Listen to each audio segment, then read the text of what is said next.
qui devient parfois pesant et alors devient un fardeau. Venez à moi. Vous déchargez sur moi. Qu'est-ce que cela veut dire?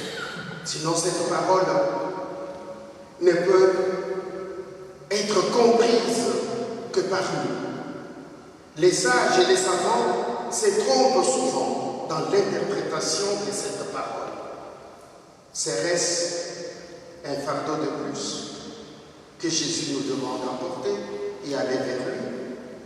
Pour comprendre cette parole de Jésus, il faut avoir connu les paysans des anciennes générations.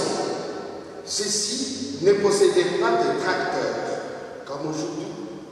Ils travaillaient avec des bœufs qui étaient reliés l'un à l'autre au moyen d'un joug. Ils pouvaient ainsi tirer des fardeaux très lourds, remorques de foin, de bois, machines agricoles, etc. Un tout seul ne pouvait tirer un fardeau pareil, mais reliés l'un à l'autre au moyen du joug, ils étaient plus forts et tout devenait possible. Le joug, un morceau de bois pesant, mais avait pour mission de relier, comme qui dirait ici en Belgique, l'union fait la force. Eh bien, le joug relie, mais ensemble, unis. Ne pouvons pas dire sans nous tromper que le joug devient alors l'amour qui unit, l'amour qui nous donne de vaincre les difficultés parce que l'amour est plus fort. Et surtout quand il s'agit de l'amour qui nous relie à Jésus lui-même. Comme pour dire, c'est Jésus qui s'est joint à nous par amour. Quand nous lui ouvrons notre cœur et notre vie, lui qui déjà nous tend sa main, venez à moi, vous tous qui peinez. Et alors, aller vers Jésus, le Christ, notre fardeau sera léger. Parce que Jésus nous rencontre par son amour et que par amour, un lien s'établit avec lui, eh bien, ça pourra marcher. Et ça marche. Ici, ça me fait penser à une philosophie africaine, ou mieux un adage lié à ma culture d'origine. Une peine partagée devient moindre. Et une joie partagée, vous savez ce qu'elle devient? Et comment elle devient? Une joie partagée devient plus grande. Et c'est cela l'évitation. À ne pas nous isoler. Parfois, le poids de la vie nous donne de sombrer dans l'isolement, dans la dépression, dans l'enfermement sur soi. Mais l'invitation de Jésus nous donne de sortir de cet isolement, nous donne de nous relier, de nous serrer les coudes, ce que nous faisons à plusieurs égards, mais aujourd'hui, faisons-le avec Jésus, ou mieux, faisons-le nourris et soutenus par sa parole. À telle enseigne que Jésus refait nos forces. Cela veut dire qu'il vient nous relever par une force intérieure nouvelle.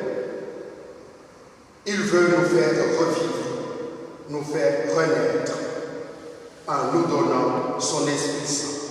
Il nous donne une énergie nouvelle pour marcher à nouveau et repartir vers une nouvelle étape.